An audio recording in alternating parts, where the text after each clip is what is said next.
Well, hello everybody, welcome to another episode here at Red Tool House. In today's episode, I want to talk about how to find the ideal piece of land to start your homestead, not using the methods you'd think. So let's get into it.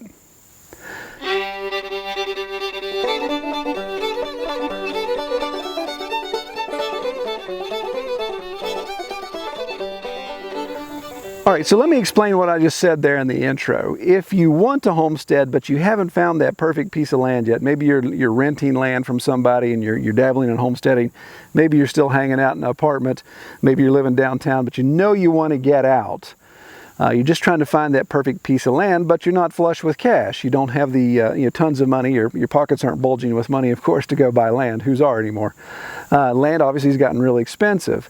So what's the normal way people look for land? Well, of course, the first thing you do is you go to the MLS. You go to the realtor site, Zillow, those places, and you look, okay, is there large tracts of land available that somebody's selling, and what's the cost per acre? Well, if you look at those situations, a lot of realtors really don't mess with bulk land or raw land. They really like to deal with nice houses that are on small postage stamp lots. It's easier to close, it's easier to do title searches, it's easier to get through these things, get them in, get them out, get my commission off of that and move on. So it's hard to find these large property listings anyway with realtors, and then you may find some real estate agents that specialize in that.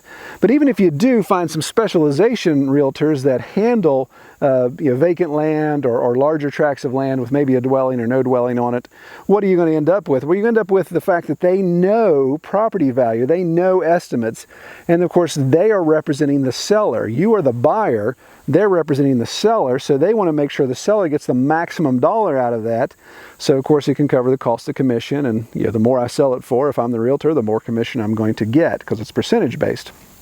So in that situation, if you're looking for land that is listed by a company, it's already going to be marked up to the highest price possible that they think the market will bear, what the average for that type of land would go for, comparable options there. So in that situation, you're going to have to negotiate hard and heavy to get that price down, to get the cost of that land down per acre. And sometimes that's effective, sometimes it's not. So what's my big fancy pants plan, you may be asking? Well, it actually involves looking for property through tax maps. So let me explain this real quickly because this could get boring pretty quick if I let this drone on. A lot of states now in the United States have their tax map data online. So you can go to a website for the county of a specific state. I live in a county called Lincoln County in West Virginia. Lincoln County has their tax data available online. You can look it up and you can see the tax map. If you've ever pulled your title or if you're familiar with tax map, it's basically just this rough outline of the boundary of your property that is tied to your property taxes. And it's not an accurate survey. It's not something that you can say, okay, this is exactly where my property boundary is, but it's just a loose representation of the size and layout of that tract of land. So if I would go pull up my land property for Lincoln County, I would see roughly where my borders are. Well, since the internet and things have revolutionized everything, no longer do you have to just go down to the courthouse to pull that data and pull out these big map books and look at the quadrants and plots and all that. Now it's all online, and some counties have even done an overlay with Google Earth. So you can see that tax map laid down on top of a Google satellite image. So then you can see, does it have trees on it? Does it have open pasture? Is there a paved road nearby? Is there a nuclear power station right beside it? Is there all kinds of other things that are going to make me say, no, I'm not sure I want this. So what am I saying to do? Well, what you do is you get online and say, let's say I live in Lincoln County and I want to look for a property in a neighboring county, Kanawha County, or let's go even further across the state to something like Pocahontas County. And I can say, well, I don't have the time to go up and drive around Pocahontas County and look at land that I think, oh, that's neat. Is that 10 acres or is that 5,000 acres? I have no idea. But if I brought up that tax map data, I could look at that with the satellite view and say, wow, check that out. That's a tract of land that's 100 acres or 200 acres. You could figure out the sizes that you want based upon that data as it's laid out on the map. So what does that mean? Does that mean that property is for sale? No, it doesn't. In fact, 9 times out of 10, it's probably not going to be for sale. So you're thinking, well, man, that's going to take forever to go through all this tax data, and people may not sell their land. Why in the world would I waste the time? Well, I'll give you a couple shortcut tips for this. Tip number 1 is when you bring up that tax map data, again, get a rough idea of that area. Let's say you're familiar with a certain town, you want to look around it. So obviously discount some of these areas that are real close to these urban centers because the land's going to be more expensive. Look at a logical distance you'd feel that you want to drive if you got to drive in daily for a job or if you got to drive in weekly or monthly to get supplies. So look at that and say, okay, well, let's exclude these areas around these hot spots, these urban centers, because they're going to cost more. So you can start to define these areas that you want to look at. So that's tip number 1. Tip number 2 is once you've identified this area, start looking through those tax maps. A lot of this tax map data will give you the person's name and an address. And so what you can do is look at that and say, okay, this person that owns this, Mr. Smith owns this 100 acres that I'm interested in, 20 miles from this town. Is Mr. Smith's address the same as that property? So you can figure out, okay, is Mr. Smith living on this property in this house? So if it is, if it's the same address, okay, yeah, that's the same.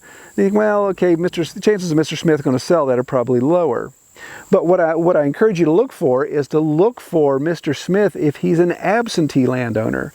So let's say you're looking in Pocahontas County, West Virginia, and Mr. Smith's address is Kissimmee, Florida, or Orlando, or something like that. And you think, okay, Mr. Smith lives in Florida, but he's got property here. And you'll see that all over the place. A lot of people are absentee landowners.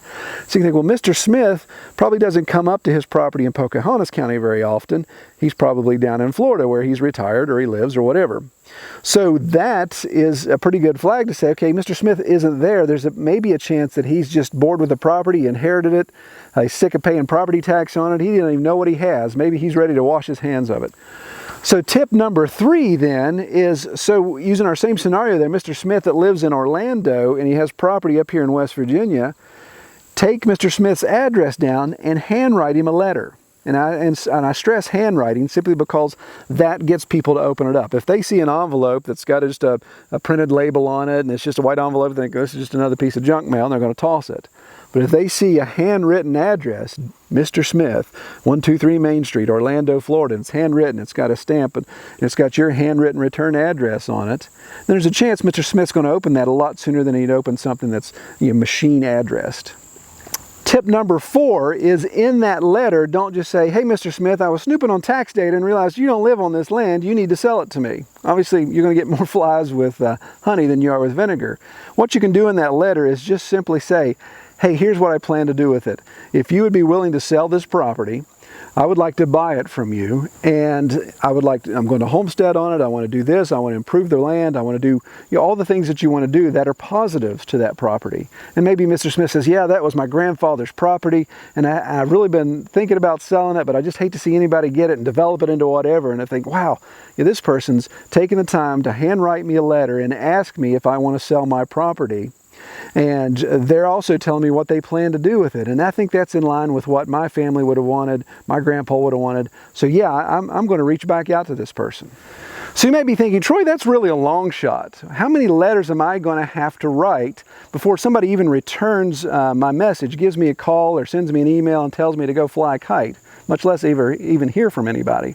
Well, you're right. It could take a lot. But it also takes a lot to find the perfect piece of land. You spend a lot of time. If you're searching for homestead land, you take a lot of time already. So just add this. Think of this as another arrow to add to the quiver of your tools in finding the right homestead property for yourself. So yeah, you may have to write 50 letters. You may have to write 100 letters. But just think about it. If you find the ideal piece of property that's not listed on a realtor, is not listed with any agent, and is you're private contacting someone, you say, hey man, I'll give you $50,000 for that 100 acres. They may be like, wow, I'm not doing anything with it. I'm sick of paying property tax. I think people are squatting on it anyway, or people are dumping garbage on it. I can't get up there to look at it. Okay, yeah, let's start this conversation and let's buy this. Now you're still going to obviously have to have the protections in place. So when you if you work out a deal to buy this land, you're still going to want to make sure you got a lawyer involved to do the title search, to do the closing. You're going to have those closing costs.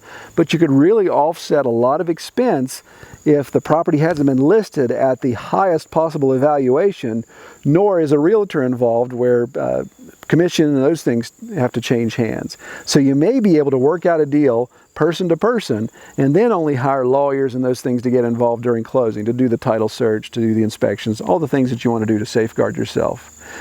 So that's my advice to you as to how to get land cheaper than looking on realtor listings and public listings that way. Find a state or county that you're interested in living, or you're interested in homesteading.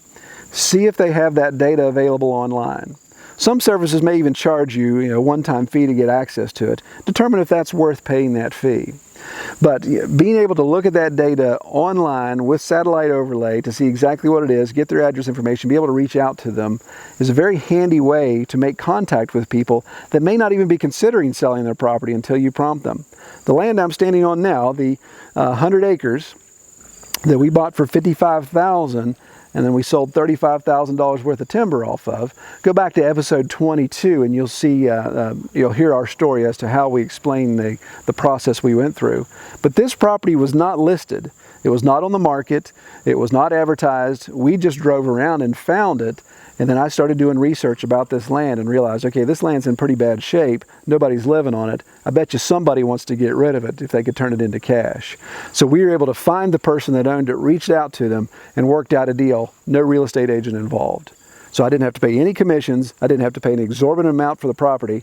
And I got this property net with the timber sale. I got this property net for $200 an acre, with $550 an acre upfront investment, and then recouped a majority of that with the timber. So it's possible to do. It may not be the easiest thing to do, but it's very possible to do, and I encourage you to check it out.